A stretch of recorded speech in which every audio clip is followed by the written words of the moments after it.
Decisions on practice philosophy, finances, marketing, and much more are yours to make when starting your own medical practice. That's the good news. But it can also make the prospect of setting up your own shop seem extremely daunting. From picking a location to creating a business plan, seeking expert advice on accounting, credentialing, legal issues. How do you put it all together to create a successful private practice? You are listening to ReachMD, a channel for medical professionals. Welcome to the Business of Medicine. I'm your host, Dr. Larry Kaskel. My guest today is Dr. William Hutton, founder and chairman of the board of MedSynergies, a medical practice management firm based in Irving, Texas. Dr. Hutton, welcome to the show. Thank you, Larry. So, doctor turned consultant, a physician coming out of residency has kind of been in a prolonged state of adolescence and may not have the most self-awareness of themselves. So when they come out, how can they make an intelligent choice about whether or not a private practice is for them or a solo practice is for them? How do they know if they even have what you need to do it? I agree. They've been in a kind of a cocoon or a bubble and protected. But generally during that period, they've worked with people in town. They've had exposure to not only the academic world, but often to some degree to private practice. And many of them, of course, moonlight and do some other things along the way. So I don't think they're entirely innocent. Mm-hmm. But you're right, their function has been they've been thinking about the clinical side of it, and now they're thrown into trying to understand the business side. More importantly, they hopefully have developed a philosophy that can help guide them as to what they want to do, because to my mind, that's probably more important than anything else, knowing what they want to be when they grow up. Right. Well, I'm 47 and I'm still trying to figure that out. And, even I'm 68 and I haven't either. And I don't want to grow up. I think it'd probably be boring. I think the average doctor makes, 3 to 5 moves before he really settles into where he ends up. So, to say, okay, well, I think you should go into private practice, that it might be kind of too much to bite off to begin with. I think if you look at trends, and I just happened to look at this recently, over the last 10 years, for instance, the solo physician, the numbers have decreased around 8% or so, where more and more physicians are going into groups or aggregating into groups of 50, larger groups. Mm-hmm. Medical school groups have joined, even community health have increased. So there has been that move away from going into practice directly.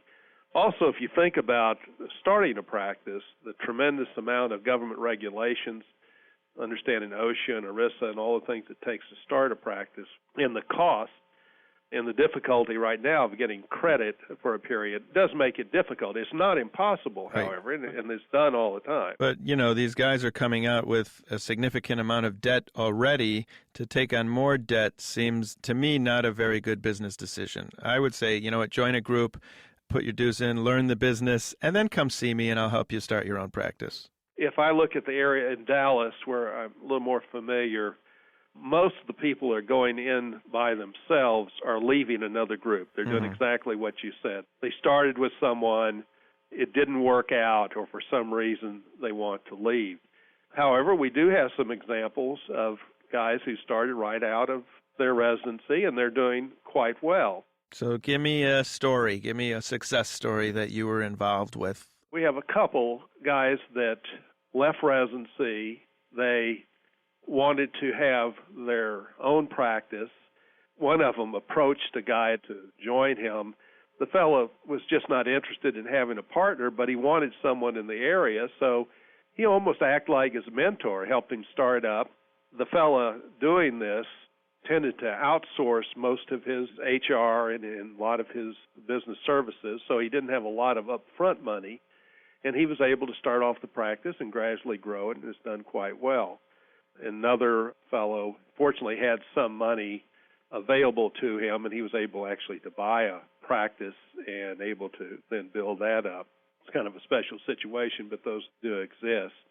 Most of them, as you say, are guys who are leaving.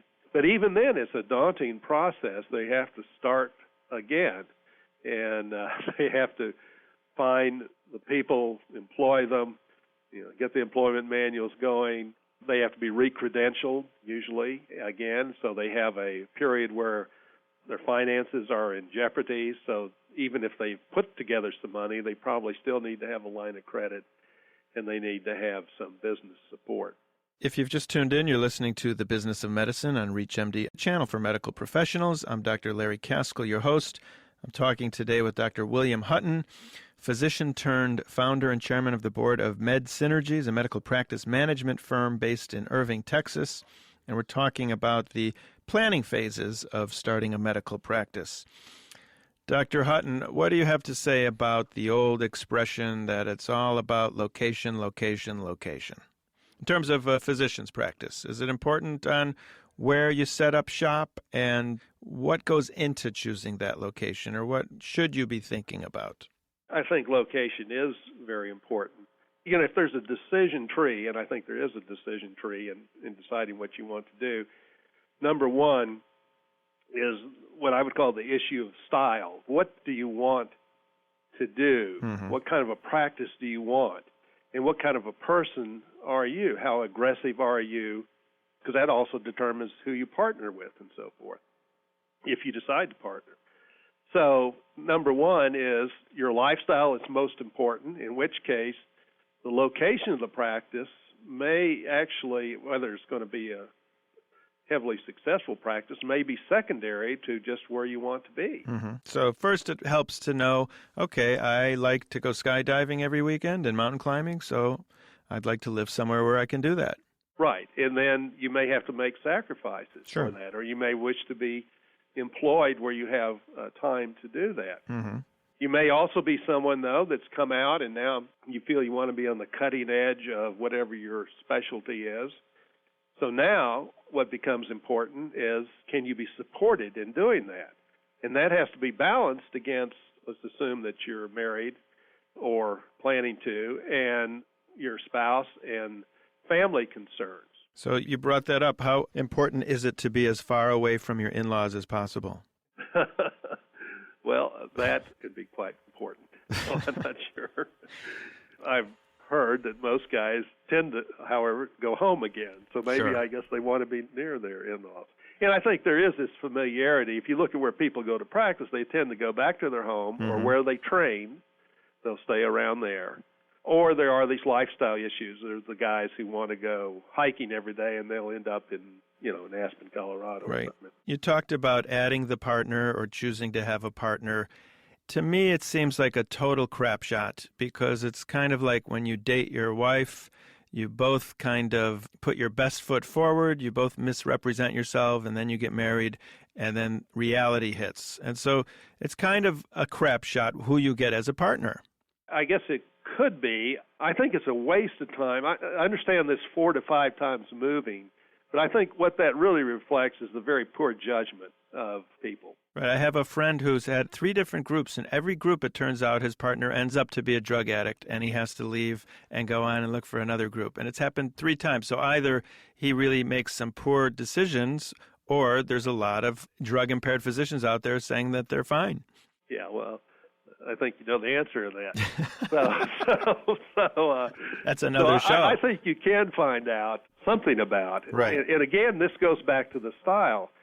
To start out with, you may have a guy who's just a wonderful fella. Mm-hmm. Maybe you even knew them in training or at some time, and you want to be with them, but they have a completely idea of what the practice will be like. Well, you can get along with him, but the reality is you probably won't stay there, because at some point it's going to come up against him. You want to do things one way, the other guy's doing it the other way. He's the senior fella. You're going to leave and start your own practice. So you kind of know that up front and should take that into consideration. I think you can search out what these guys are doing and what they're like, at least get a better idea. But you're right, things can go wrong. But by first knowing the fellow, number 2, ask him some questions. Why do you want a new partner? Number 2, have you had partners in the past? Mm-hmm. What happened to those partners? Where are they? Go interview them. Right. Why did they leave? Right. Do some due diligence. Do some due diligence. Nowadays, find out the finances of this guy. Right. What's his family like? Who owns what? What's the compensation schedule of this group? How am I going to be paid? When do I become a partner? who's going to be on call when, all these things like this. Look around the office. What's the morale of the people that are there? Are they all dissatisfied? What's the turnover in the front desk? Is 80% a year? Well, something's wrong. You can get an idea, and then you can ask around the town. You can find a lot in just visiting a place. And I'll give you an example in my own personal. When I started out to go to practice, I wanted to go into practice. I left the fellowship, and I wanted to go into private practice. I did not want to go into academic practice. And I had 3 different places picked out.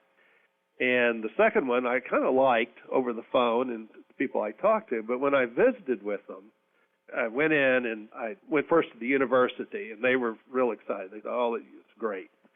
They took me to the meeting of the ophthalmologist that evening. Well, during this period, they kind of figured out I wanted to be in private practice, so suddenly they weren't quite so happy. When I got to the meeting, I met with the different fellows there and talked to them, and I found out this town was completely fragmented. The town hated the gown, and within the town, they hated each other. And here I was coming in as a subspecialist, which would depend on referrals, and they already were asking me who I was going to align with. Well, right away I knew the town was through. Sure. I'm not going to live there. I don't want that.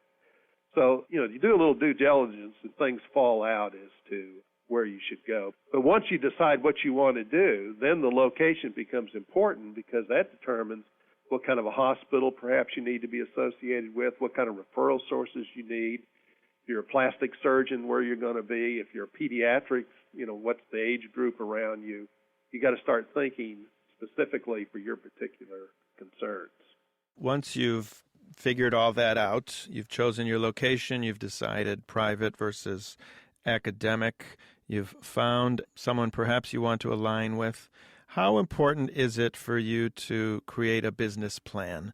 And what should go into that? And how do you even make one if you've never made one before? I think, especially if you're going by yourself, and even if you're not, it helps to walk through a business plan, or if you don't want to call it as fancy as a business plan, at least you want to go step by step of what's involved. I like the idea of a business plan. And you can go to, Barron's has a little book that has a business plan you can look at, or you can go to the Small Business Association. You can get these things. And it's not important to go through it in complete detail the way they're laid out, but what it does, it forces you to look at each issue. It forces you to first understand what you want to accomplish. And number 2, then start looking at the things that influence that. The demographics, where you're going to get your patients, the revenue, where's the revenue coming from? What kind of patients, how much, what do you expect to do there? What are the costs involved? How much space do I need? All these questions have to be answered, and it forces you to put a pencil to it and come up with a pretty good answer of what you need. In addition, by doing that and having laid this out for yourself, you take a lot of the surprises out of it, and also you can go and present that to a bank if you're going to a town. Most banks, of course, have bankers that handle private investors. They will talk to you, and you can arrange a line of credit with some knowledge of about what you would need. Now, this is where another time a business plan, you can be helped by having a CPA help walk you through some of that. And one thing I always think it's useful to have some professional support, primarily a CPA.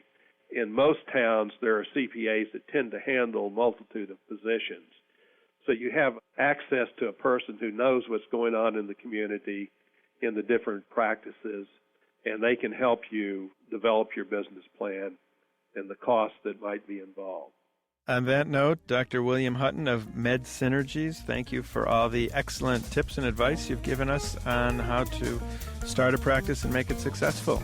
Well, thank you very much. Again, my guest was Dr. William Hutton, founder and chairman of the board of MedSynergies, which is a medical practice management firm based in Irving, Texas. And we were talking about how to start a medical practice and necessary planning that goes into assuring success. I'm Dr. Larry Kaskel. You've been listening to The Business of Medicine on ReachMD, the channel for medical professionals. ReachMD online, on demand, and on air. Please visit us at reachmd.com, and thanks for listening.